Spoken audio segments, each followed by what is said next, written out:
All right, folks, it's time for the biggest review I've ever done. There are so many cards, lots to talk about, some hot takes, some boring takes. We got it all, but let's get into it. Hey, buddy, watch this. Next up here is Guardian Animal, 7-mana dual class spell for Hunter and Druid, and it summons you 2 beasts that cost 5 or less from your deck. Give them Rush. So the opportunity to cheat out some beasts. Presumably you want them to be 5 mana to get as big a beast as possible if you're summoning 1 mana, 2 mana beasts. There's not a lot of mana upside here, but if you're cheating out 10 mana worth of beasts, that's nice, and you're giving them Rush. So there's going to be time to play a card like this, which can help. But the problem for this one for me is that it requires really tight deck construction where you can't maybe even run cheaper beasts. You have to have the exact right number of beasts that make sense for this. So you don't want to run too many 5-mana beasts. That's going to mess your deck up too. So how do you build a deck that does this well? Now, maybe if you're running something like Shando Wildclaw that buffs all the beasts in your deck anyway, it may not matter. You may just say, hey, look, I'm going to take 3-mana beasts. That's fine. A Zixor's cool. And that could be okay in that scenario. But I still think this one feels a little awkward, a little slow. Demands a deck that's very centered around it, which I don't think this card's good enough to be built around. Next up here is Ancient Voidhound, 9-mana 10/10 demon. At the end of your turn, steal 1 attack and health from all enemy minions. So giant demon threat here for presumably a big demon hunter deck. And it has this upside where it continues to grow, which is really cool. Killing perhaps 1 health minions along the way, which could be a nice swing. But ultimately a card that's just going to be a little bit too slow. Even if a big demon hunter deck does work, I think you're going to want big demons that are able to interact with the board quickly. We've already seen some of those that have rush and so on and so forth. Otherwise, those turns where you plop this down, you're just going to get hammered. I guess with Pit Commander having taunt, it's possible to create bigger swings.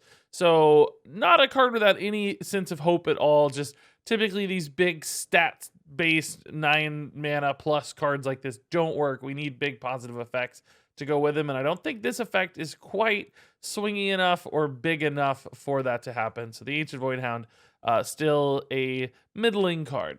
The True Aim Crescent here from Demon Hunter and Hunter. 1 mana, 1/4 weapon. After your hero attacks a minion, your minions attack it too. And that's a really cool effect, and frankly, I think a pretty good one too. It allows you to do some pretty neat things, like if you already have a couple minions on board, as Demon Hunter and Hunter often do, you can use those to attack face and then still use them to take trades on your opponent. You can also do things like double trade with a minion. If you have like a 3/3 on board, you can use that 3/3 to hit a 2/3, and then if there's a 4/4 on the opponent's board, you can attack into the 4/4, and your 3/1 that it now becomes will be forced to attack that 4/4, allowing you to kind of 2-for-1 for trades in a single turn, which is pretty cool as well. So whether this is squeaking out extra face damage, just adding additional pings, frankly, just a base weapon for Demon Hunter like this isn't bad. Helping to make sure that you have attack triggers set up for Glavebound Adepts or Satyrs or whatever it is. This has so much durability to build off of. That can be a way to play this card too. This one looks good for multiple reasons. I think this weapon's going to find a home.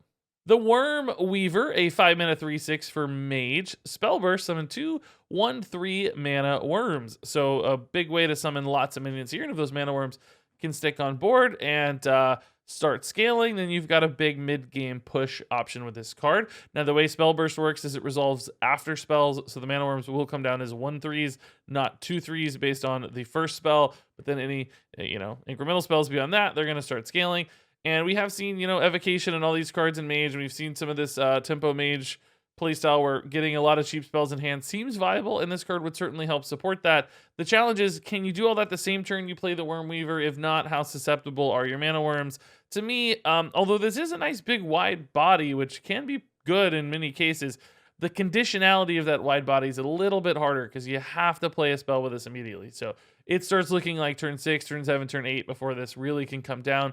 By then, I don't think the 1/3 mana worms are sticky enough. They're just going to be too susceptible, and this won't provide the scaling that you need. So fine reload. I mean, it's in that Tempo Mage deck, maybe there's a chance, but I don't know if that's all going to come together well. We might even see some spell damage stuff like this was played in the reveal, but again, this one doesn't seem to fit that mold perfectly, so I'm a little bit hesitant on this card, but it's not terrible because just 3 bodies for 5 mana can sometimes be great. Firebrand here, 3-mana 3/4 spell burst, deal 4 damage, randomly split among all enemy minions. So this is kind of like a Flame Waker of old, which was a nutty card.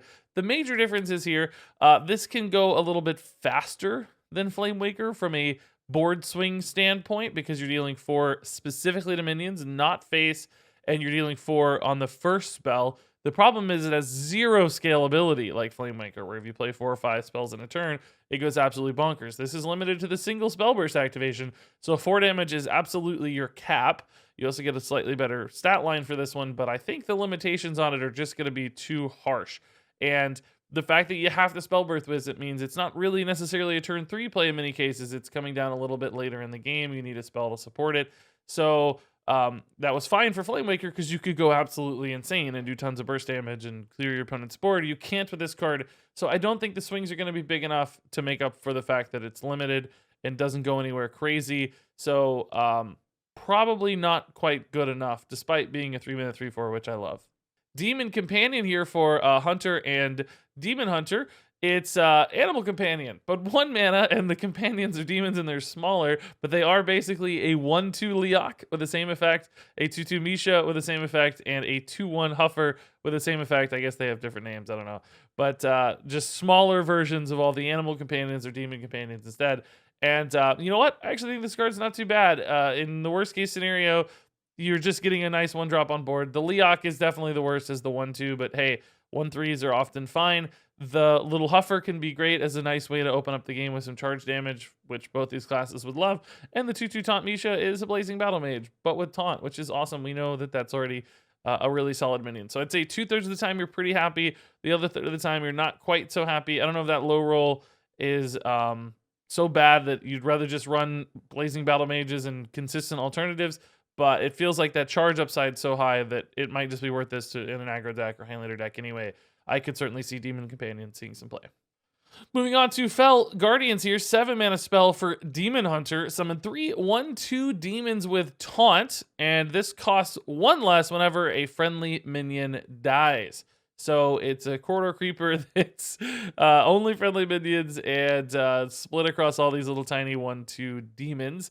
And frankly, I just don't think this card's going to be all that interesting. The 1/2 demons with Taunt, like, yes, they're annoying, they're awkward, they get in the way, but they're not, at the end of the day, going to have a huge impact on the game from a stat standpoint, from an efficiency standpoint. Even if you get this down to 0 mana, like, yeah, it's a good play, of course, but it's not like a crazy game-winning sort of play, and it takes a while to get this in action. Now, that said, we have had this token Demon Hunter thing happening for a while that never got off the ground, like we've been trying over and over again. Fel Guardians does support that really nicely. If you're trading in a bunch of 1/1 rush minions, this is going to get discounted quickly. So, and it summons you more wide boards of minions, which the deck wants. So maybe there's a world where that gets there in a tokeny Demon Hunter, but for me, it still feels a little awkward. I feel like Demon Hunter can do way better things. This card just doesn't feel like it has enough output to me. Cram Session here for Mage. 2-mana spell, draw 1 card that's improved by spell damage. So if you have +1 spell damage on board, you draw 2 cards. If you have +5 spell damage on board, you draw 6 cards, which is a lot for 2 mana. And really, the positive breakpoint here, I'd say, is 2 cards. It's suddenly better than Arcane Intellect, a card mages run all over the place.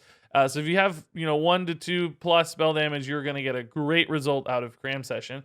So any kind of spell damage mage, which we've seen a handful of cards already to support that archetype, would absolutely love Cram Session to help reload their hand. And it's a cheap spell too, which mages like playing as well. So I don't know if spell damage mage itself is something that'll get off the ground, but this card's so good at drawing cards that it might help spell damage mage get there. And it's so efficient and it's so cheap itself that it plays naturally into those kinds of environments, that it feels really good. It feels like the kind of thing that would be the linchpin kind of pulling all that deck together. So I'm actually fairly hopeful for Cram Session. Even if you're only running a couple spell damage minions in your deck, if it's not like dedicated spell damage, this might be okay. It's not that bad if you have to play this for 1 card. You're certainly not thrilled. It's a bad play compared to what it should be, but you can still cycle it. You have cheap spell synergies. It might be okay in those scenarios. And then the upside's really, really high as well. Even just Astromancer Solarian starts getting you close on Cram Session. So a good card to exist for sure, and maybe a card good enough to be played in a meta deck too.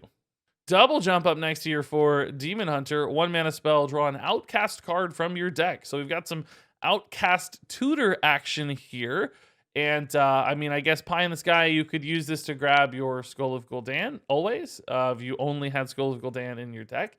But of course, Demon Hunter right now is running a lot of Outcast cards, so I don't know if this is really worth it. Currently, you wouldn't tutor into something very consistently. You just grab a random Outcast card that may or may not be worth it. Now, the upside is if you're top decking an Outcast card, the Outcast is going to be active because it's going to be at the right-hand side of your hand.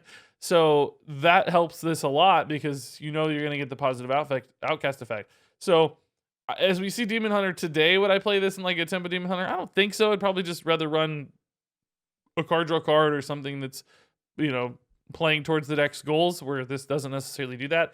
But because of its interaction with Outcast, if we get crazy strong Outcast cards in the future, maybe even with just Skull of Gul'dan and the right deck construction where that's one of your only Outcasts or you only have a couple really powerful Outcast cards, this could absolutely be worth it. So this card does something specific, powerful, cool, directed, and I don't see where it's going right now, but it feels like a card that can absolutely go somewhere.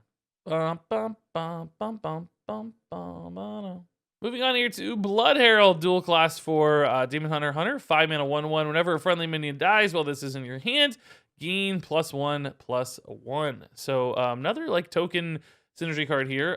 Could be like a Quest Hunter card or a token Demon Hunter card. In those scenarios, you could end up with a big 5 mana 10/10 or something by the middle stage of the game, which, you know, is interesting. And we've seen these like 5 mana 8/8s in the past, and aggro decks work really well. Thinking like Bitter Tide Hydra era stuff. I don't think that's quite as relevant in Hearthstone today. I've talked about this a lot, but there's just so much more easy removal in the game right now. In part to Zephrys, large part to Zephrys. It's not hard to kill these big mid-game minions, so you often end up investing a lot in something that's not that powerful. So, you know, the alternative of this is like the Corridor Creeper style, where you're not spending much mana to get a medium-sized thing. In this case, you're spending quite a bit of mana to get a really large thing. I think I like the alternative where you're not spending as much to get a medium-sized thing, just to help you really dump more pressure all at once. Because you can stack that Corridor Creeper style on top of everything else you're doing. Whereas this might be the big commitment you're making on turn 5, and if that gets blown out, if it gets swung too hard, you've just wasted an entire mid-game turn where you should really be hitting like your oomph, your power band of your deck, and instead this just whiffs out. So I'm worried with a card like this. It's just too committal. You know, the game plan has to be built pretty close to support it as well, so it's limited in what it can do nicely. Cards like this are always kind of scary because you don't know how big they're going to get and how big they're going to scale, but I think the game today is just too good at dealing with things for Blood Herald to actually make a huge impact. Vile Fiend Trainer, 4 mana 5/4 Outcast, summon 2 1/1 demons.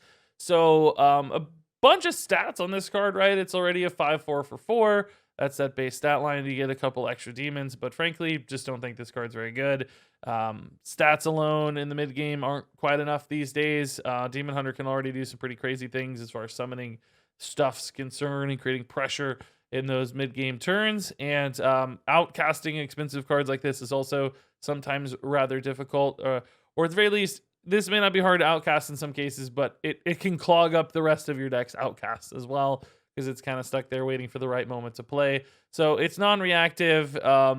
The upside on it's pretty limited. I mean, even if you get it perfectly, it's not that crazy of a play. It just looks like a kind of filler, weak Demon Hunter card, which, by the way, great to see. We need a few of those. I just don't think this card's very strong. Moving on here to the Bloated Python, a 3 mana 1/2 beast for Hunter. And the Death Rattle reads, summon a 4/4 hapless handler. I don't know why the handler's so much stronger than the Python in this case. If he's hapless, he was getting eaten. But hey, storyline aside here, pretty cool egg style card for Hunter. In fact, a really cool egg style card because it's a beast on the top half, which is going to unlock some additional synergy. Sometimes that matters. And it has stats on the top half, which usually eggs have 0 attack. So in some cases, you're not going to even hate just the front half of this. It's going to help you take a trade here and there, can get a little extra face damage in, and you can trade it in to unlock your egg sooner, which sometimes is harder to do with 0 attack eggs. They're just sitting there for a long time if you don't have the follow-up. So this looks insane, and we already have some good Death Rattle synergy stuff happening with Terran Fiend, and we got the Mok'Nathal Lion, and this fits on curve really nicely with Lion. It's fine with Terran Fiend as well. So a Death Rattle Hunter deck absolutely looks possible. This card, I think, works really nicely in that world. I will say that the Death Rattle guy is not going to be a beast, which can have some downsides, but still you get 1 out of 2 beasts, which is what we always got with eggs in the past anyway. So I think it looks totally fine in that regard, and really strong across the board as far as just a big minion's concerned. Fits what Hunter likes a lot.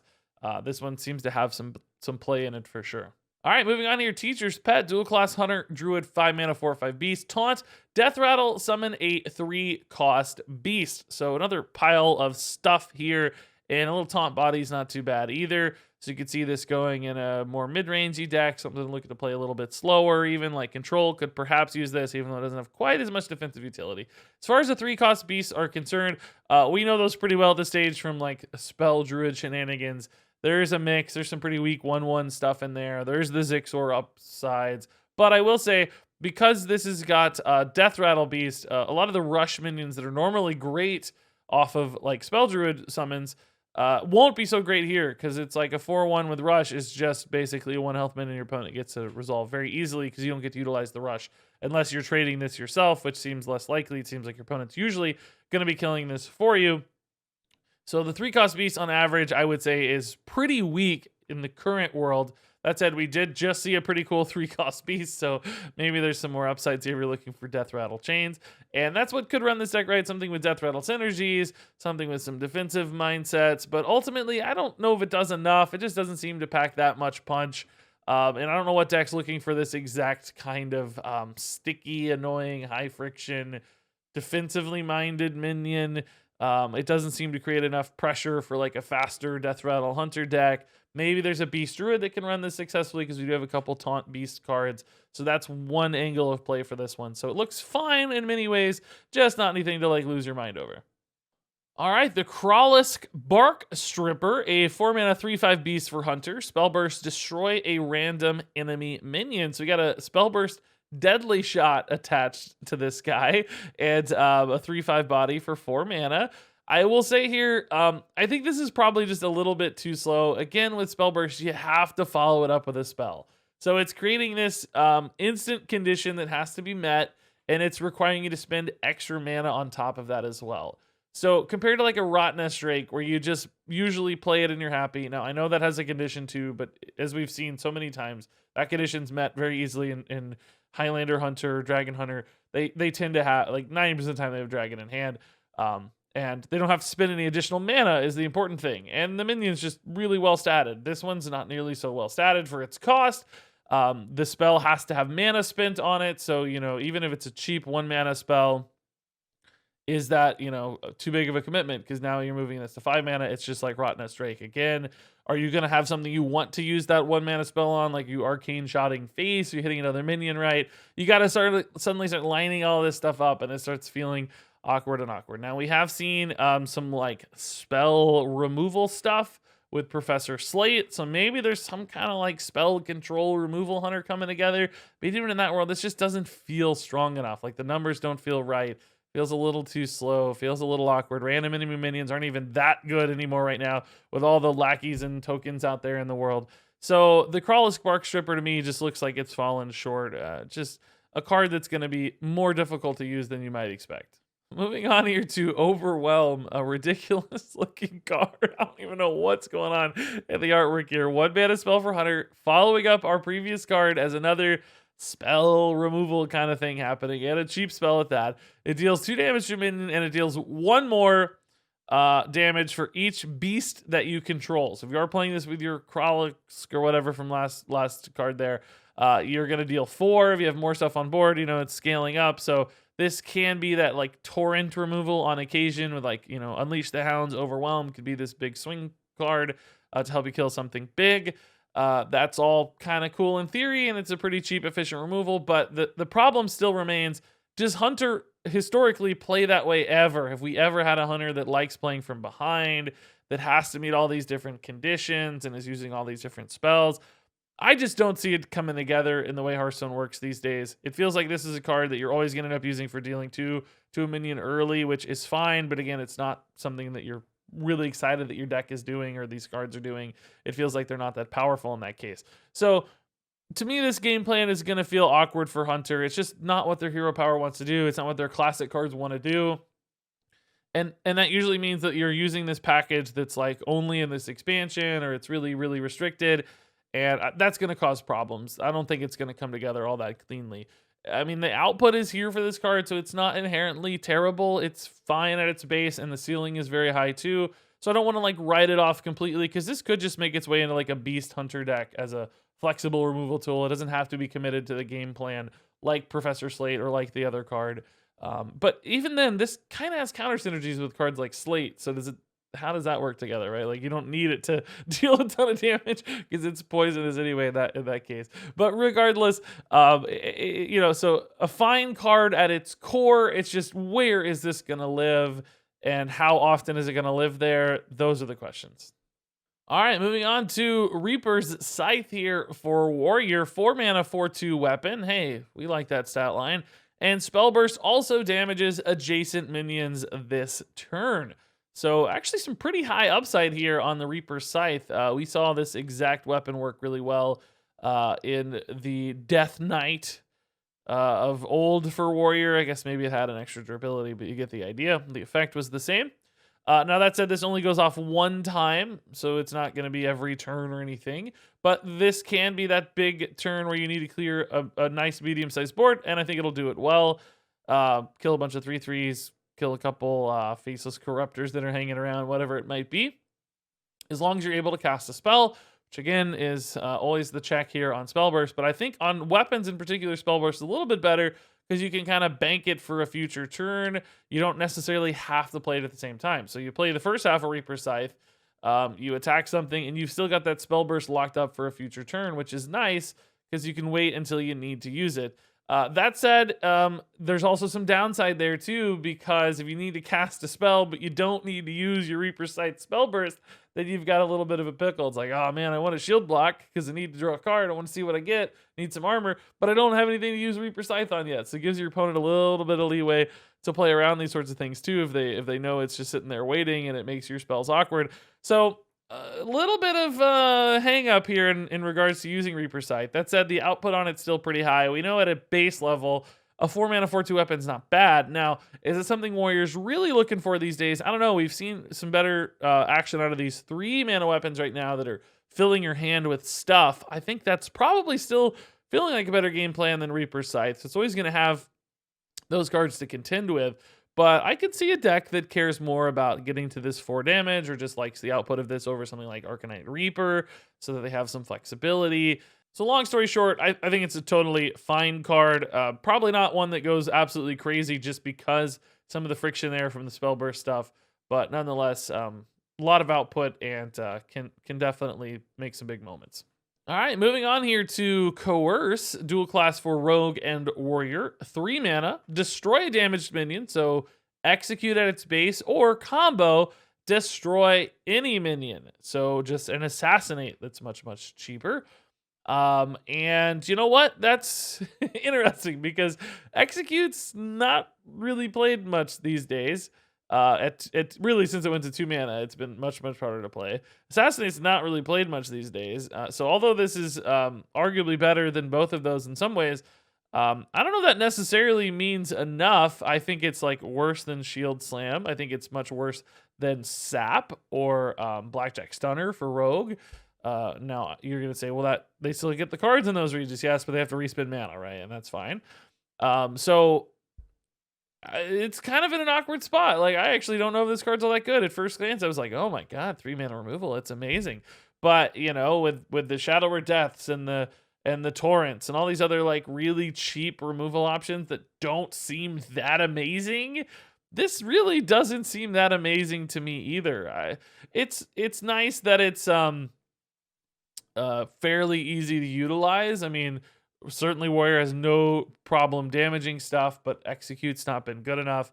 Combo's not going to be tough for Rogue to pull off, so that's completely fine. I think there's a higher chance Rogue utilizes this than Warrior, just because Warrior has so many other options, the shield slams, the executes, etc. Rogue would probably be happier, but still then Rogue has great options too with saps and blackjacks and so on. So I want to like this card. I was like, oh man, yeah, of course. But when I think about it, I just don't know. I don't think it makes the cut in most decks. It doesn't look strong enough to me. All right, Primordial Studies up next to your 1-mana dual class for Shaman and Mage. And this one discovers a spell damage minion. And your next spell damage minion costs 1 less. So basically here, banking a bit of a spell damage discount and gaining a little bit of a resource along the way, which from an efficiency standpoint, that makes total sense to me. We actually even saw this used in the reveal stream to pretty cool effect, having a 0-mana spell damage minion. But is spell damage shaman / mage going to be a thing? I don't know. We've certainly seen this package coming together. I think it's possible, but I will say most spell damage minions are pretty weak. They're not cards that get run, particularly from like the classic set. Some awkward ones in there. So the discover aspect here, even when you're able to choose, you're not always going to get something amazing, but it is going to be cheaper if that's the one you end up using the discount on, which can be nice. Otherwise, you might get stuck with kind of an awkward card in hand. But certainly if your deck is built around spell damage, it may not matter if it's a bad card. You may just be happy to have the spell damage. As we saw, like, hey, that's enough to help you draw a ton of cards, and that could be amazing in Mage, right? Set up whatever, Raz Frost Whisper to do something cool. And that means this card's totally fine. I don't really know if spell damage cards or decks are going to get there. It's impossible to guess, but this card fits in really nicely into that game plan. Could easily be something they cycle into. Cheap spells are amazing in Mage in particular, and they certainly seem fine in Shaman as well. So I'm sure a card like this is good enough to see play in that environment. It does a lot, and it does it fairly well for what it is. Steward of Scrolls here, new neutral elemental minion, 5-mana 4/4, spell damage +1, and battle cry, discover a spell. So more spell damage support here with a nice mid-sized minion, and you're also generating some resources, which is pretty cool. The question is this guy just a little bit too expensive for all that to come together? I think usually with this sort of spell damage package, you're going to want things that are cheap and flexible to slot into a turn.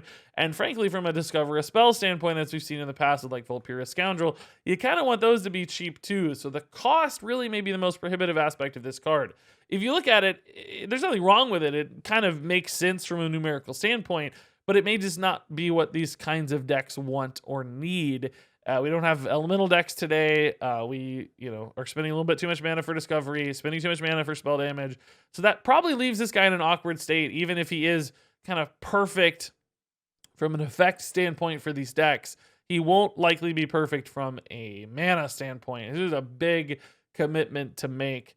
But that said, if there's enough classes that just need random generation of some kind or another, perhaps this guy makes the home there, but I don't think it's very likely. The Sorceress Substitute here, 6-mana, 6/6 battlecry. If you have spell damage, summon a copy of this. So a spell damage payoff card with a couple big 6/6 minions, which, could be a big swing turn. We saw this do some work in the reveal stream, but ultimately, I don't think it's good enough. I think it's just slow. We've had other cards like this, Animated Avalanche. I think it's like mid-game, summon 2 big bodies, but it's conditional. You have to have a really cheap spell damage minion or a leftover spell damage minion for it to feel good on curve, which I don't think is that likely. You can occasionally hit the 0-mana spell damage, and that's pretty nice. But even then, if I compare this like Faceless Corruptor, right?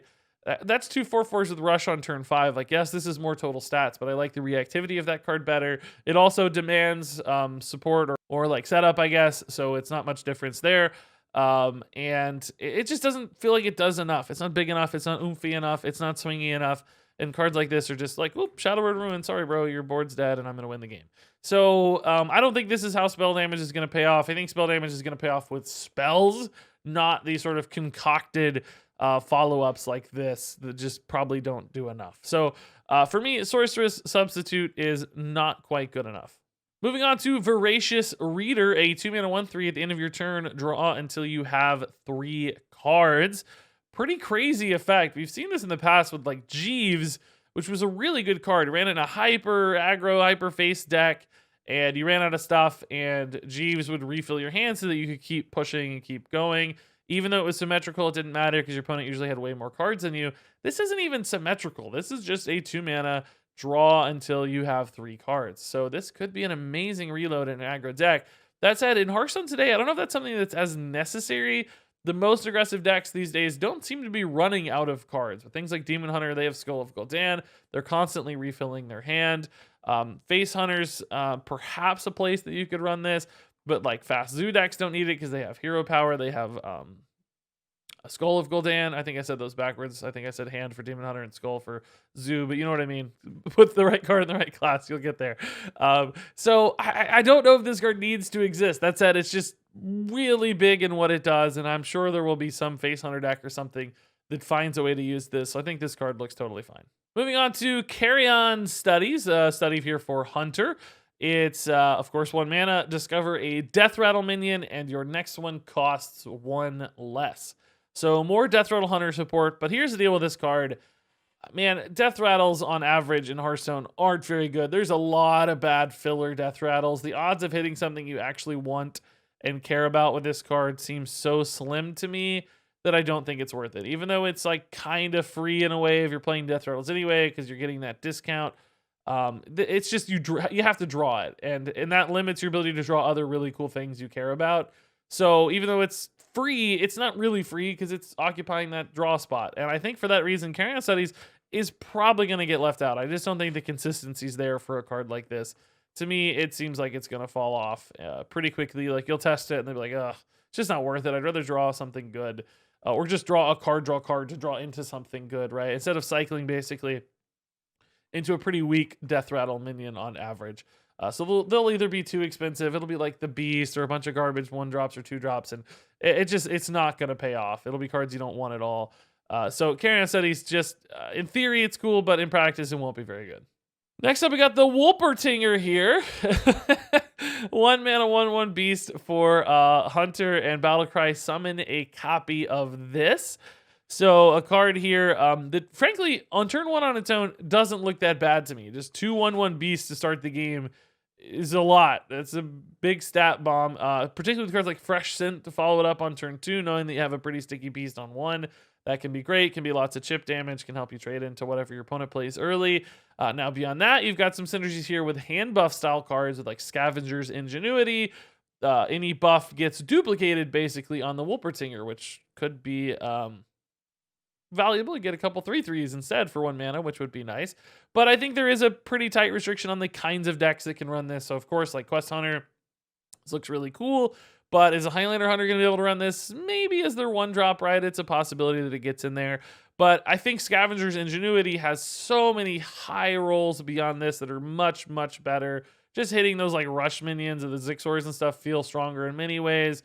Just hitting like key beasts instead of just random Wolpertingers, because a couple 3/3s may not really be enough if you play this around like turn 3 or 4. So I don't think the hand buff Ingenuity scrap shot stuff is really going to pay off with Wolpertinger, because you're going to want to play it sooner and faster.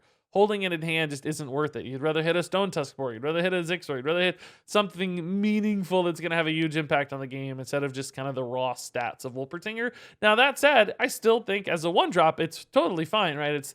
It's the kind of Alley Cat style, which is completely reasonable. It's maybe not Spring Paw without the rush and everything, but still a playable card, just not like a crazy build around that you go nuts off of, I don't think, although we're certainly going to try it with Leerox and charges and who knows what else, right? But it's not super strong. It's just fine. Demonic Studies, 1 mana spell, of course. Discover a demon. Your next one costs 1 less. Same problem here as with our Hunter study, I think. It's just on average, a random demon's not going to be that good, and passing on the discount doesn't seem that significant either. The banking of value just doesn't get there for me. A lot of these studies are a little bit too specific and don't really pay off enough as far as I'm concerned to give up this draw for something better. So another card that just doesn't really make sense for me without a class that has a way to really utilize cheap spells, and cycling cheap spells like Mage, for instance, seems to have more upside than Warlock, Hunter, whoever else. All right, next up, Reys Dead here for Priest and Warlock. 0 mana spell. Deal 3 damage to your hero, return 2 friendly minions that died this game to your hand. And this seems like a really cool resource generator that's gonna be very efficient.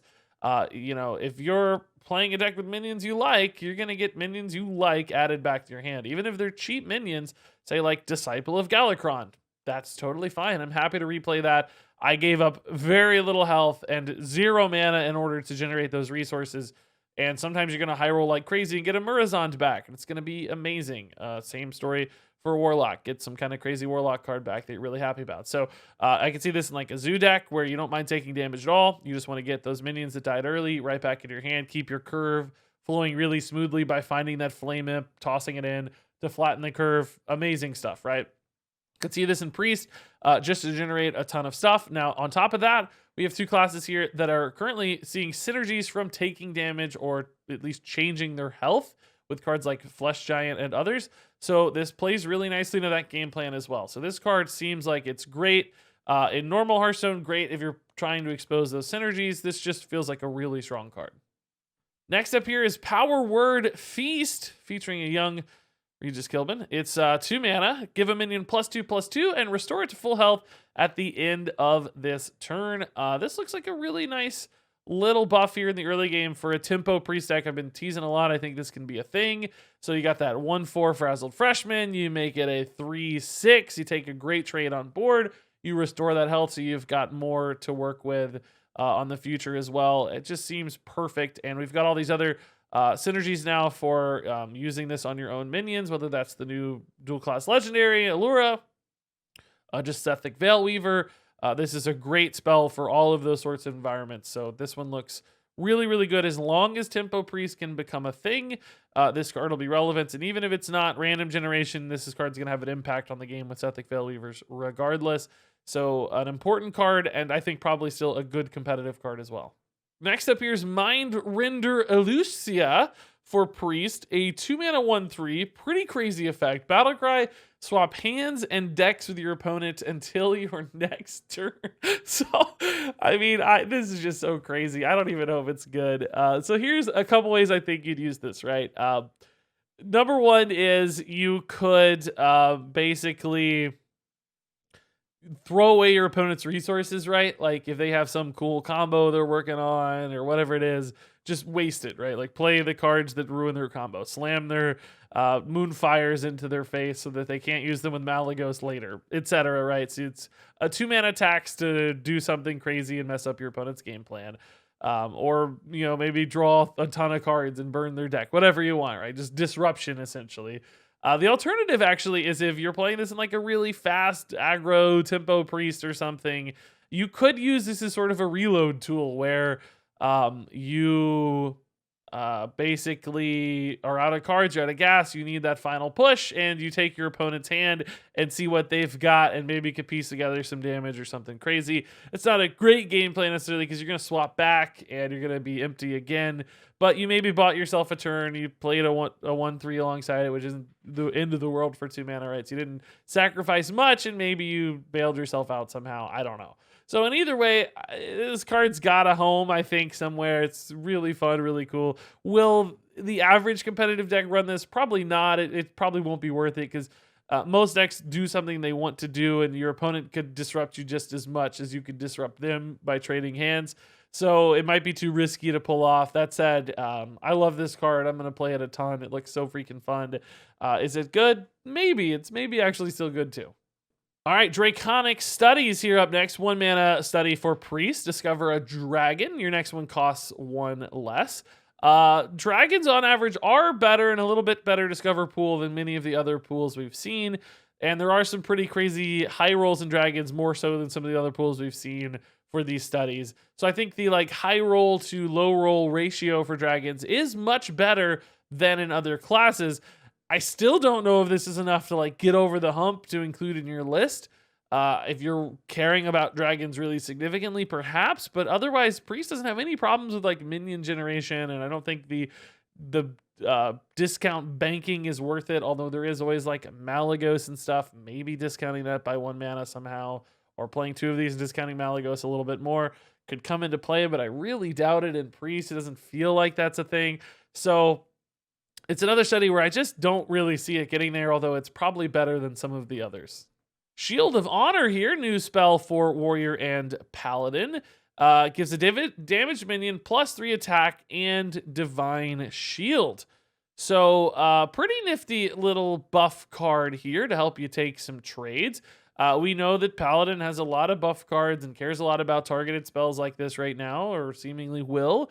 So this could get there, but it does clog in your Lady Liadrin a little bit. You don't want too many filler spells in your Liadrin. You actually want a pretty direct set of stuff, so you make sure you get the right cards back from Liadrin. So a little bit of a risk for a deck like Paladin to run this, but if they're running a hyper-aggressive version without Liadrin, maybe this gets there as a way to just push a ton of damage. That kind of cold blood style that adds a ton of survivability.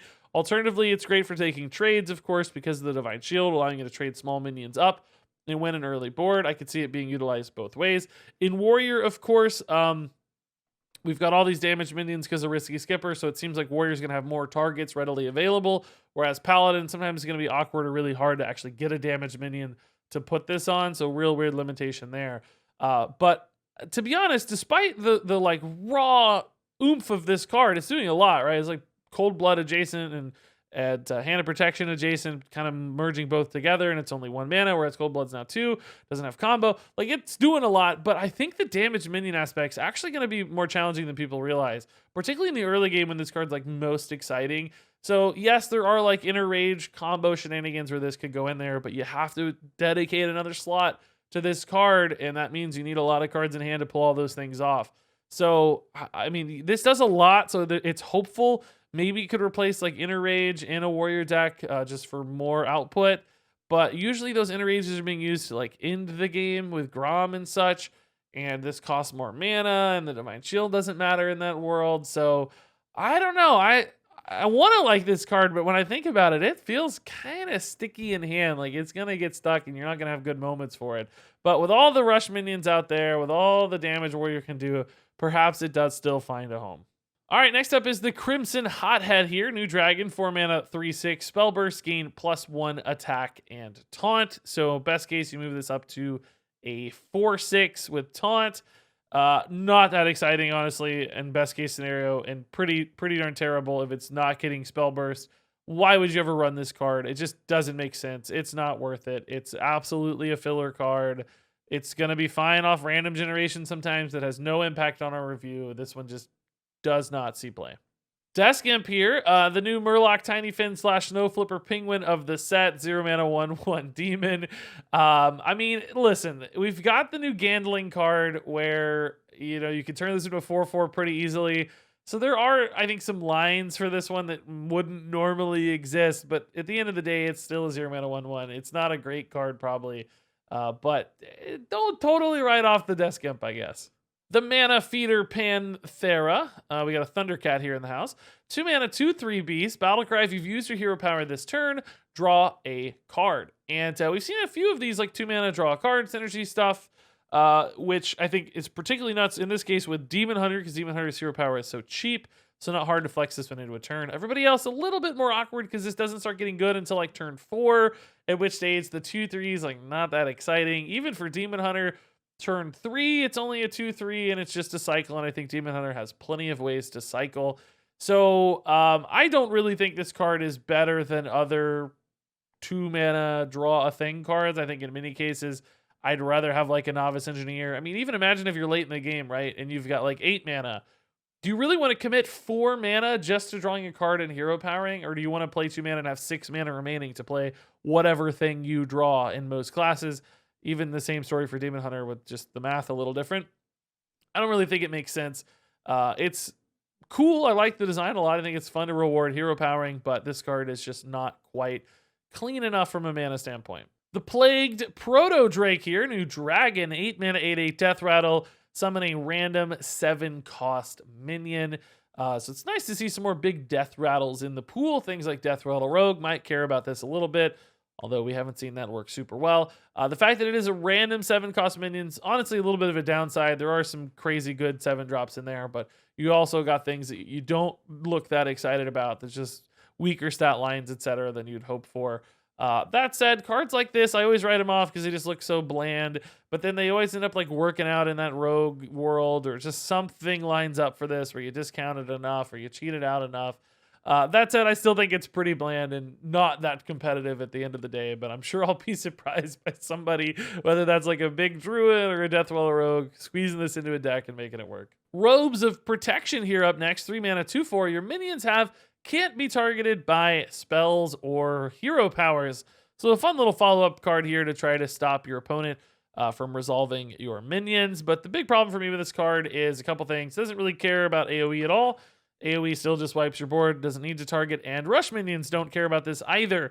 So rush minions still just wipe your board, and you've basically spent 3 mana on a card that did very little in many cases, and you sacrificed quite a bit of your turn. So basically, when you play cards like this, to me, you're saying, I'm going to take a really bad turn so that my opponent has to take maybe a slightly worse turn.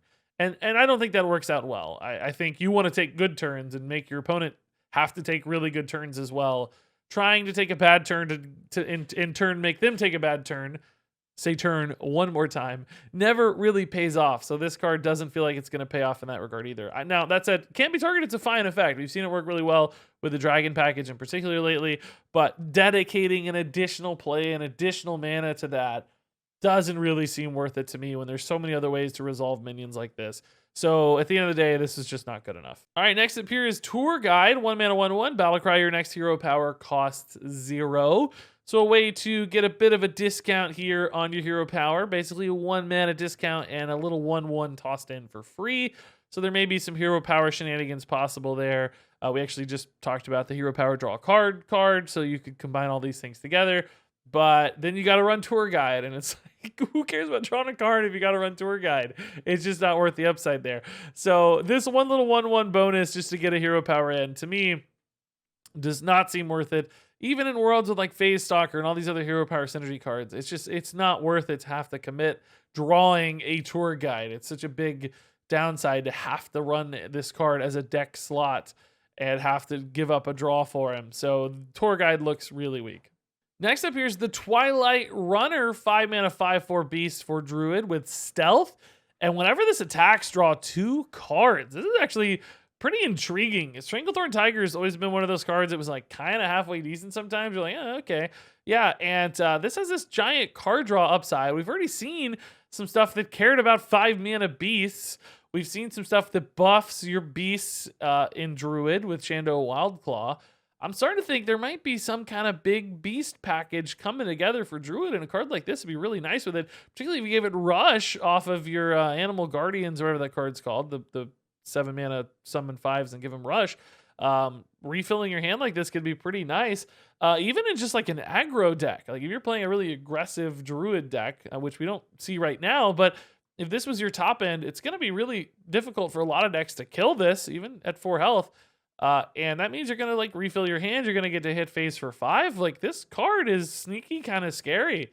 Its biggest challenge is being in Druid. Like if this was a Hunter card, I'd be like, oh my God, this is insane. In Druid, we don't know quite as much how this can fit into a deck, but it seems good enough that it could help build a deck around it. I actually like Twilight Runner quite a lot. Judicious Junior here for Paladin, a 6 mana, 4/9 with Lifesteal. So just a big old pile of defense here in the Judicious Junior. But I want this card to succeed. Like, hear me out. I love Lifesteal cards. I like big grindy games. It's all great for me as a YouTuber and such. But it just feels so slow, right? I mean, the 4/9 stat line is pretty awkward to deal with in some cases. Like, it's still a little bit hard to kill 4-attack minions in Hearthstone these days. So it's like, yes, if you have time to drop this and it doesn't get killed and you're able to buff it, like you're going to stabilize like crazy. But it's 6 mana is that spot where it's like exactly wrong, or I don't know if you have enough time to drop this, where it's like by then your opponent's really putting in the final pieces as an aggro deck, hitting you really hard. So, I mean, if you could give it Taunt, like sure, right? If you can give it Rush, sure. But that's also really hard to do, and suddenly you start requiring more mana and so on and so forth. So I think it's just too slow, but there is Big Paladin, there's Duel, there's ways to like cheat this into play. So if you can cheat it in, if you can stay alive on the back of Devout Pupil and stuff, this could be a really insane follow-up card. But I honestly, I'm just rooting for it because I want it to be good. And I don't think it's actually going to be very good. I don't think it'll make the cut. There's cards that do faster, stronger, better things. There's plenty of life gain already available to pure Libram Paladin or Libram Paladin stuff. So I don't think the Judicious Junior will be a competitive card, which makes me very sad. So next up here is Commencement for Warrior and Paladin. And man, what amazing dual class flavor there in the artwork. That's fantastic. 7 mana. It's another kind of dual / big summon Paladin Warrior card. Summon a minion from your deck and give it Taunt and Divine Shield. So, this is another card that could help the Judicious Junior, but you have to run such a specifically small subset of minions to make it good in Paladin. I still don't know. I mean, I want it to work, but I don't know. That said, duel is already kind of like a fringe okay thing. Commencement could really help follow that up. Warrior, we've also seen like Dimensional Ripper Warriors that can make some sense. So don't sleep on Commencement. I actually think this card's kind of halfway cool. Rattlegore shenanigans are kind of fun where your opponent has to kill it. It won't keep taunt forever, by the way, just the first half would, but still forcing your opponent to interact through Rattlegore would be cool. Judicious Junior would be pretty fun with this. A handful of other cards, of course, could work nicely. But how much do you have to narrow your deck to support this? And is that going to in turn make the deck not competitive enough? Because the decks I mentioned, right, they're very fringe decks. They're not the tier 1, tier 2 stuff. They're much lower. Like, yes, you can win with them, but they're not what Hearthstone's defined by from a meta standpoint. And Commencement probably falls into that same world, although maybe if there's enough of this, you could get one of these decks up to that tier 2, tier 1 status. It's unlikely, but possible because I think this card is pretty cool. Moving on here to Wave of Apathy, a 1-mana spell. So the attack of all enemy minions to 1 until your next turn. So this is a PP card, Priest and Paladin, and it's kind of like a soft Frost Nova almost, like a stall card where you're trying to buy time, where you're, limiting your opponent from damaging you much. You could also use it with things like Shadow Word Pains, of course. In Wild format, Shadow Word Horror is a cool combo with this, but we don't talk about Wild. So is this good enough in Standard? I don't know, man. I don't think so. If you have a board and you're taking trades, it's pretty good, I guess. If you're just looking to buy time, it's pretty good. But are you going to make room for this in your deck? I don't think so. I think you're going to get this off Sathic Veilweavers and you're pumped, but neither Paladin or Priest, as I see it, has a reason to really dedicate space to this, unless there's maybe like a Chef Nomi Priest coming back with some of these 0-mana spells and 1-mana spells. It's absolutely possible that's a home for this, but I don't think that's good enough either without Seance. So Wave of Apathy is probably fine. It's just not quite competitively, and it doesn't have the competitive edge it needs. Moving on here to Cutting Class. Unbelievably good pun. You're cutting class, you're skipping class, but it's also a class for cutting. Just unbelievably great. 5-mana spell, dual class, rogue and warrior. Draw 2 cards, cost 1 less per attack of your weapon. So if you have 4 attack weapon, this is a 1-mana draw 2, which, you know what? We just saw that crazy warrior weapon, Soul Reaper, whatever, for 4 mana. Rogue can get, 4 attack. Rogue can get some 4 attack weapons as well, not too hard. And this is a pretty efficient draw engine. So imagine this in like a Pirate Warrior reload or an Aggro Rogue reload, and it makes a lot of sense. Now, for Rogue, I guess it has to compete against Secret Passage, which seems pretty tough because that card's so strong. But this card's pretty nifty. Now, that said, it is a little bit limited where if you don't have a weapon and you draw this, you're kind of stuck and you need this to draw your weapon. You don't want to spend 5 mana to draw 2. I guess for Rogue, you can kind of always push it to 4 mana, but that's not that exciting either. So it is a little conditional and limited, which could be the real problem that holds it back. It sort of depends on how many weapons you have. And then for Warrior, you've got like Corsair Cache to help you find the weapon, which probably increases the consistency here a little bit. But if you are playing an aggro deck and you're relying on this and you draw it too soon, it's going to absolutely cripple you. So it's almost like you have to play this in a deck that can play a little bit slower, can play a slightly longer game plan. Should also note Galakron is possible for this card in both cases. Galakron's giving you a 5-attack weapon sometimes, so that could be cool. So I think a fine card, but it is going to have a little bit of trouble finding the right home. Because if it backfires, it's a very high penalty at 5 mana to play this card. When it works, it's great. When it doesn't work, it's really, really bad. And that's going to be a problem for some decks. Volpira Toxin Blade up next here. 3 mana, 2/3. Your weapon has +2 attack. Well, hey, look at that. What a great way to help cheat out your last card in Rogue, right? It's fantastic in that regard. And frankly, it's a pretty cool on-curve play for Rogue in general as well, because you're often equipping your weapon on 2. You got the Volpira Toxin Blade coming down on 3. It's a 3/3 fine stat line, and you're also now going to be able to deal 3 damage with your weapon to help you trade into something that your opponent played much more efficiently. So this is a good way to win some early tempo. It's kind of like an SI7 agent in a way if you look at it, right? It's like a 3/3 that deals 2 damage. It's a little less good in some cases because you don't get to choose what you attack with taunts, etc. You can't deal an increment of 2 damage. It kind of has to be 3 if you have your normal weapon equipped, etc. But it doesn't require combo, so it's much better on curve. So neat little card. Now, is every Rogue deck going to want to run this? No, I don't think so. I don't think like Galakron Rogue probably makes a lot of sense of this, unless there's exactly enough like 3 health minions in the meta in the early game. But you could see this in an aggressive Rogue, just slamming face with that weapon would be really nice. You could see this in a more like tempo mid-rangey or Highlander Rogue as well. So keep an eye on this one. It's a card that doesn't clearly like cut a spot for itself in the meta, but I think it does something pretty cool and pretty powerful. So it's got some possibilities to find a deck. All right, next up here's the Self-Sharpening Sword. Pretty fun idea. Rogue weapon, 3 mana, 1/4. After your hero attacks, gain +1 attack. So you've got here a 1/4 at its base. You attack, it becomes a 2/3. 2/3 weapon for 3 mana is honestly not bad, right? That's a good stat line, but at this stage of the game, we usually see 2 attack weapons for 3 mana do something extra. Summon you resources, generate resources, etc.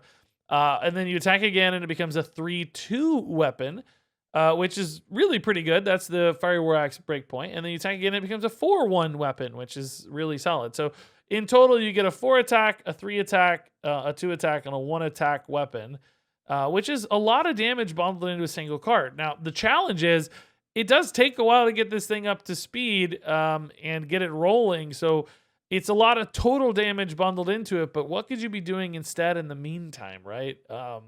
Could you do more with other weapons, or just, do you need like 4 attacks sooner, so you'd rather play Scimitar instead, right? Those are the questions for this card, but I think it is pretty cool in the way it operates, at least. So worth experimentation. I think ultimately it'll end up being a little bit too slow and difficult to use, I guess, just because I think you'll want the higher attack value sooner than you get them. But if it's all going face, it may not matter too much. Or if you have other weapon synergies and you just need like a long-term higher durability weapon, I think this could be pretty cool in that case as well. Next up here is the Shifty Sophomore. Shifty. Be sure not to say anything else there, because I read this wrong at first. 4 mana, 4/4 with Stealth and Spell Burst. Add a combo card to your hand. So some more Stealth synergy possibilities here. And Spell Burst with Stealth is pretty cool because it gives you more time to get off the Spell Burst. The challenge is the random combo card going to be worth much? I don't really think so. So at the end of the day, you're really committing more to the Stealth minion here. A little bit of in-hand upside perhaps, but not much. And is a 4/4 Stealth worth it? Perhaps if you're running a Stealth deck and you need a lot of Stealth synergies, maybe. But I think this is worse than some alternatives. And often a Stealth deck is going to want to be faster than this card really provides from a damage standpoint. So by the time you get to like turn 4, 5, 6, you're playing a hyper-aggressive Stealth Rogue. I think you're going to want bigger follow-ups, more damage output, card draw. You're not going to want to necessarily play a 4/4 that demands another follow-up card to generate an average resource in hand at best. So this one looks kind of awkward to me. Again, nothing fundamentally wrong with it, which is the case for a lot of these cards where it's like the numbers all kind of add up, but it's just, is this going to carve out its spot? And I think it's going to be tougher than it looks at first glance. All right, new secret for Rogue here, which is pretty cool. Plagiarize, 2 mana, of course. Secret: at the end of your opponent's turn, add copies of the cards they played to your hand. So this is a pretty ridiculous like Thief Rogue card. If your opponent plays like 3 or 4 things, it's a ridiculous value generator for 2 mana. And frankly, even if they only play a couple, it's still a pretty good return on your investment, and it's going to go off. So you can also time this for like key moments. They're going to have a Skull of Gul'dan turn, and you want a Skull of Gul'dan. slam the plagiarize first. It's pretty nice. On the other side of that, if you need to activate a secret synergy card like your Blackjack Stunner and you're on like turn 2 or 3 or something and you play this, you may not get much return because they're going to play like an average, 3 or 4 drop or something, which isn't really good at all. Now, I don't know if this activates if they don't play cards, like if they just hero power pass, do you get nothing, or does it only activate if they play cards? I don't know. I don't think that's that likely of an occurrence anyway, but I guess we'll have to see that in action, or maybe it happened in the reveal stream and I didn't see it. I don't know, because I'm sitting here reviewing cards for 6 hours. But either way, the upside on this is pretty nuts. It could go in a Thief Rogue, Quest Rogue type environment. Might make sense in a normal rogue anyway, just to give you more choices. That said, I don't think it will in like a Galakron or a Tempo Rogue deck that cares about doing stuff, because this is all value. It's no tempo, and many of the other rogue secrets generate tempo. I guess 2 of them currently. But Dirty Tricks also draws you cards you want, whereas this generates you random stuff that may not synergize at all.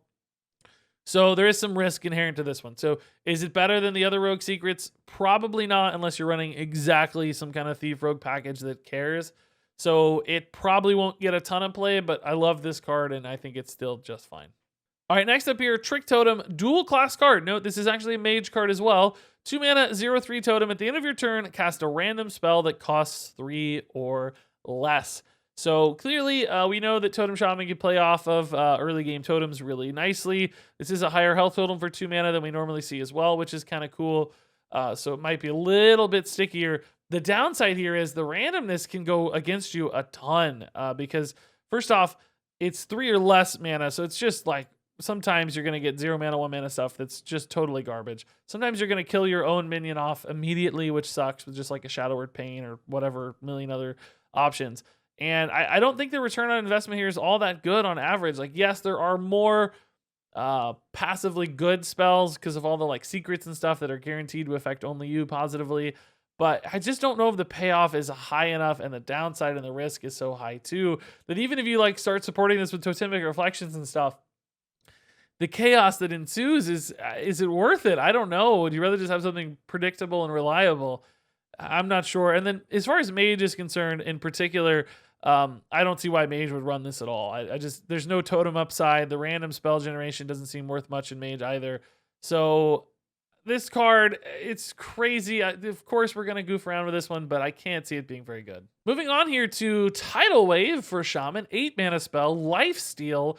Deal 3 damage to all minions. This one's pretty crazy potential heal. If you have opponent's boards full of stuff, they have 7 minions on board. They're all 3/3s. You're going to wipe their board and heal for 21, which is nuts. But is it good? I don't know. Because 3 damage is not a very good breakpoint by the time you get to 8 mana. How often is that going to actually wipe the board? I think what's going to happen in many cases is, so you like damage the board, you heal for a fair bit, but you might leave behind like a couple big minions, some like 5/2s and stuff that just chill out and hit you in the face again. So your healing might immediately be negated. That said, we have big spell synergy things that are happening, so running more big spells could be good, and this could help you recover, particularly against, some decks reload with small stuff like Zoo, like they're just playing more small minions, right? So this could still get there. We've seen a few other things like Sociologist that's summoning 3/3s. Maybe this is a great breakpoint for that sort of thing to answer that. There is spell damage as well, of course, so you can bump this up, and then it becomes an even better heal and more likely to clear.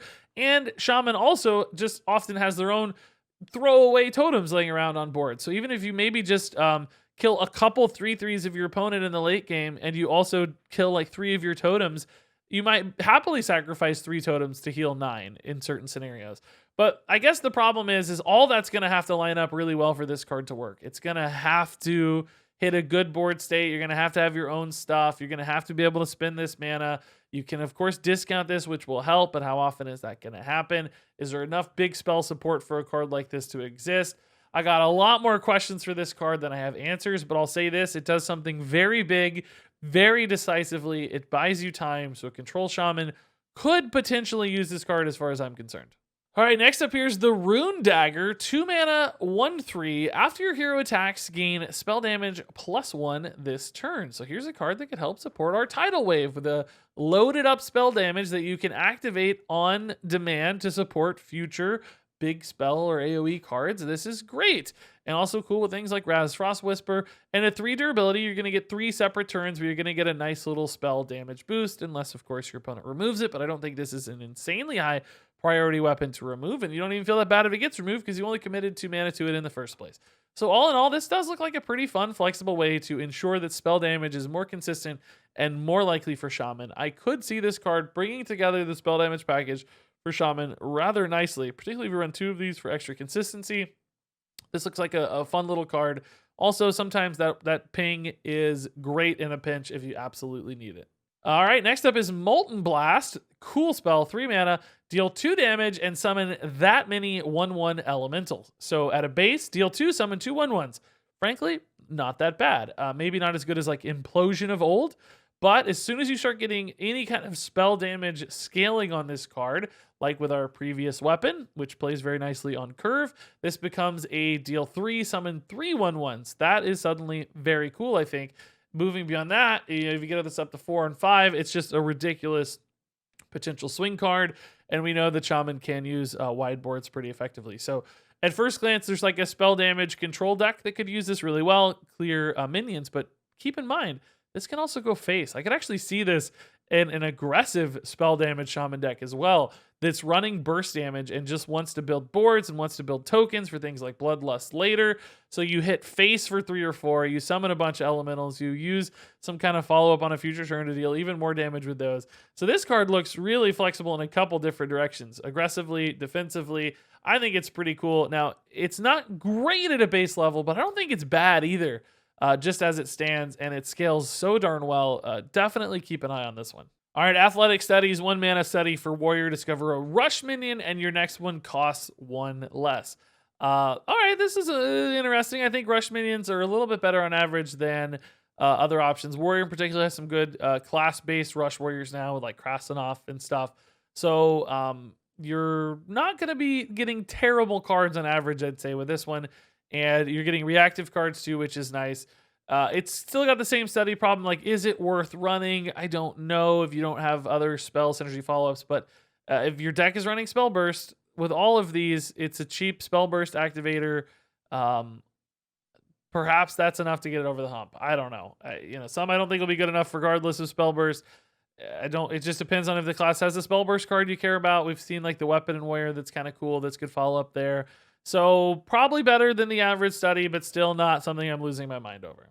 All right, next up is Information, a 2 mana spell that adds 2 random taunt minions to your hand. Frankly, taunt minions on average are so bad in Hearthstone. You're going to get Silverback Patriarch every time you play this card, and I don't think it's worth it. 2 random taunts isn't very good. It's not even that efficient from a resource generation standpoint because you're trading 1 card you had to draw for 2 really bad cards. I don't see why you're going to run this card. Even in like a hand buff taunt world, which I played a lot of hand buff warrior. It's something we've enjoyed a lot. I just don't think this will be worth it to like increase the consistency of the buffs in your hand or anything like that.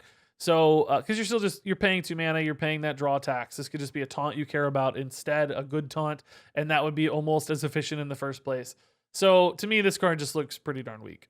All right, next up here is the Intrepid Initiate. 1 mana, 1/2, spell burst, gain 2 attacks. This becomes a 1 mana, 3/2 if you follow it up with a spell. But the challenge there is, right, you got to play the spell at the exact right moment because it's like, yeah, if you play this on 1 and you play a spell on 2, it's great. And we've seen some cheap spells that do make sense in that regard, like board-based early spells. But anytime that whiffs, this card's really weak. It's just a 1 mana, 1/2 without any sort of additional upside, which I don't think is enough.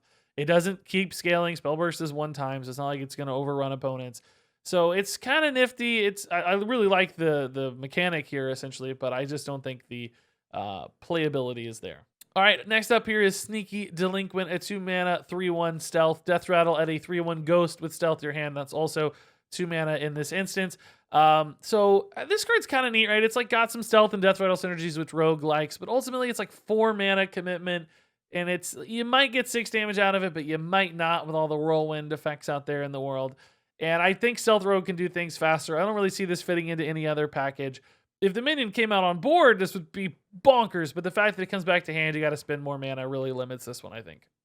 The Enchanted Cauldron up next. The artwork on this is crazy. 3 mana, 1/6, and spell burst. Cast a random spell of the same cost. So pretty ridiculous card here. Like, there's some crazy world where there's like a big spell deck that loves this. You play a 7-mana spell, you get another amazing 7-mana spell, but the odds of this backfiring are just so enormous, and the odds of it high rolling are so low, and you're committing this thing and it only happens one time and it's not a great minion. I just don't see it happening. There's too many random spells in the game that aren't doing what you want. They're going to hit your own stuff. You're going to fireball your own cauldron. You're going to cast an earthquake accidentally. So there's just, it's super fun. We're going to play it a lot, but it's not good. The Divine Rager here, a 4-mana 5/1 elemental with Divine Shield. I love seeing another Rager. This one's actually kind of intriguing in a world with a lot of buffs and stuff, just trying to utilize this Divine Shield. But at the end of the day, I think it's just too much commitment. At its base, it really does still just take 2 small hits. There's too many lackeys out there, too many whirlwinds, too many arcane missiles. This card just doesn't make enough sense for any deck to actually carve out a spot for. The Fishy Flyer, a new Murloc here, 4-mana 4/3, Rush and Death Rattle at a 4/3 Ghost with Rush to your hand. And the 4/3 Ghost is also a Murloc as well. So it costs 4 mana as well. So basically here you've got like a really, really bad Restless Mummy, but it's a Murloc. And I don't think that really helps Murlocs. They don't really like rush minions in many cases. They kind of just want to go face. So I don't think like the trade upside there is really high. And spending 8 mana on both halves of this is going to feel terrible. There are way more efficient rush minions, way better ways to clear and trade, way better Murloc support cards. This one just feels pretty darn weak. The Ogremancer here is a new 5-mana 3/7. Whenever your opponent casts a spell, summon a 2/2 skeleton with Taunt. So we've got a new Trogzor style card here with the Ogremancer. And I'll tell you what, there was probably an era in Hearthstone where I actually think this would have been halfway decent. Even though Trogzor sucked, the fact that this has Taunt is a little bit annoying, and the fact that it had 7 health at 5 mana is a little annoying. But in a rush world, I don't think this is good enough. It's just going to get traded down too easily. There's no reason to run a card like this. It's way too susceptible to your opponent just playing minions and you didn't really get anything of value at all. So it exists as this kind of soft spell burst tech card in a way almost, but I don't think spell burst is going to run rampant or a card like this is going to make sense. The Smug Senior here, 6 mana 5/7 with Taunt and Death Rattle at a 5/7 Ghost with Taunt to your hand, and that is another 6 mana card. So we've definitely seen some spectral cards here along this same line, and this one suffers the same problem. I think you just have to spend way too much mana. I mean, this card's really, really weak from a mana standpoint. Cool and stuff like Arena, I'm sure, but in Standard, a 5/7 Taunt for 6 mana is not exciting. And even if this got summoned for free, it would be a great card, but it wouldn't be like insanely OP compared to some of the stuff we see these days, compared to like a Safeguard or something. Clearly it'd be better, but for 7 or 8 mana, it would be balanced summoning it, and instead you have to spend another 6 mana. That's just too much. All right, next up here is Lake Thresher, 5 mana 4/6 beast, also damages minions next to whomever it attacks. So basically a bigger cave hydra here, but neutral. And bit interesting. If that like 5 mana beast druid becomes a thing, remember this would be given rush via that spell. That could be kind of neat, and it could be much bigger too with buffs scaling with Embiggens and Shandos and stuff. I don't think this card's good at a base level. I think it's got like 1 or 2 decks that are even possible to run it, but it would be really good in those decks. So don't totally write this one off. All right, next up here is the Gibberling, 1 mana 1/1 for Druid, spell burst, summon a Gibberling. So if you're chaining a lot of spells together, you can get a full board of Gibberlings because the next one's gonna have spell burst, I guess.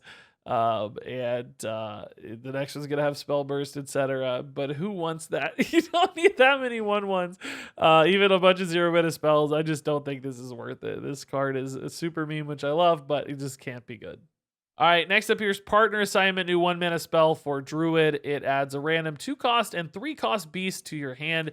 So a bit of a guaranteed curve if you play this on turn 1. Random beasts aren't great on average necessarily. A lot of them wouldn't do things for you. But if you're trying to play that like big beast druid deck we've been talking about, This would be a good way to fill in your curve without running low-cost beasts, because you want to run high-cost beasts to make guardian animals better and so on and so forth. So is this worth it? I don't know. Part of me thinks I'd rather just run like good spells that do things than this, which gives you random stuff that may or may not be very helpful. So it's interesting in the guaranteed curve aspect. I do like having a good curve in Hearthstone, but randomness scares me. I guess it just depends on the beast pool a little bit here and whether or not this one's worth it, but it feels kind of weak. All right, Blessing of Authority here. 5 mana spells. Give a minion +8/+8. It can't attack heroes this turn. So a big time buff, but limited specifically to taking trades. It's kind of crazy. Having big buffs in your deck is cool with Allura now if you're not running small buffs, but I still think this one's a little bit too cheesy to be consistently good. And like I've said multiple times already, investing in really big stats right now is riskier than it used to be. So Blessing of Authority is really fun. It's a cool design for sure, but I don't think it's good enough to make the cut in most cases. You'd want a card like this to go face hard, and I think the 1 turn delay on the ability to go face is probably too much to make this one worth it. All right, Initiation here, 6 mana spell. Deal 4 damage to a minion. If that kills it, summon a new copy. So a pretty cool little finisher spell, I guess, in a way, where if you've softened up a minion that you want to kill, your opponent has some crazy minion, you can kill it with this, and you'll get a version of it yourself. That's nice, but the problem is like lining up that perfect kill on it could be really tough. And how many like 4 health minions are you that excited to kill that getting a new copy is worth all this investment? I don't know. I feel like it's going to be really awkward to run a card like this. It's very rarely going to line up well. So again, another card great off random generation, probably. You'll find moments for it that it's perfect. But as far as like committing to it in your deck list to make it work, that's going to be really hard to do well. So I don't think Initiation is going to line up most of the time. Just too much mana. All right, quick review time. None of these are getting stars. It's going to take me 45 minutes to put all the stars on here, so deal with it. Vile Fiend Trainer is a 2-star card. Blood Herald is a 2-star card. Double Jump is a 3-star card. Fel Guardians is a 2-star card. Demon Companions, a 4-star card. True Aim Crescent is a 4-star card. Ancient Voidhound is a 2-star card. Partner Assignment is a 3-star card. Gibberling's a 1-star card. Twilight Runner's a 3-star card. Teacher's Pet's a 3-star card. Guardian Animals is a 2-star card. Wolperting's a 3-star card. Carry On Studies is a 2-star card. Overwhelm is a 3-star card. Crawlisk Barkstripper is a 2-star card. Bloated Python is a 4-star card. Trick Totem is a 2-star card. Cram Session's a 4-star card. Firebrand is a 3-star card. Wormweaver's a 3-star card. Primordial Studies is a 3-star card. Blessing of Authority is a 2-star card. Judicious Junior is a 2-star card. Commencement's a 3-star card. Wave of Apathy is a 3-star card. Shield of Honor is a 3-star card. Initiation's a 2-star card. Draconic Studies is a 3-star card. Mind Renderelusia is a 3-star card. Reys Dead is a 4-star card. Power Word Feast is a 3-star card. Plagiarize is a 3-star card. Self-sharpening Sword is 3 stars. Volpira Toxin Blade is a 4-star card. Shifty Sophomore is a 2-star card. Cutting Class is a 3-star card. Coerce is a 3-star card. Rune Dagger is a 4-star card. Molten Blast is a 4-star card. Tidal Wave is a 3-star card. Demonic Studies is a 2-star card. Athletic Studies is a 2-star card. Information's a 1-star card. Intrepid Initiate's a 2-star card. Sneaky Delinquent's a 1-star card. Enchanted Cauldron's a 1-star card. Divine Rager's a 2-star card. Fishy Flyer's a 1-star card. Ogre Mancer's a 2-star card. Smug Senior's a 1-star card. Lake Thresher's a 2-star card. Lake Thresher's a 3-star card. Desk Imp is a 2-star card. Crimson Hothead's a 1-star card. Plagued Proto Drake's a 2-star card. Robes of Protection's a 2-star card. Tour Guide's a 1-star card. Steward of Scrolls is a 2-star card. Voracious Reader's a 4-star card. Mana Feeder Panthara is a 3-star card. Sorceress Substitute is a 2-star card. And I think we're done, guys. Oh my god, this was the longest review I've ever done by a mile. I am an hour and 44 minutes into recording this. How is this possible? So many cards. Thanks everybody for hanging out in this one and through this entire experience. It's been a bonkers reveal season. I mean, they saved so many cards for the last day, but here we are. So that said, stay tuned to play these cards. We have so many decks to build, like a bajillion decks to build. So thank you, love you, and until next time, game on.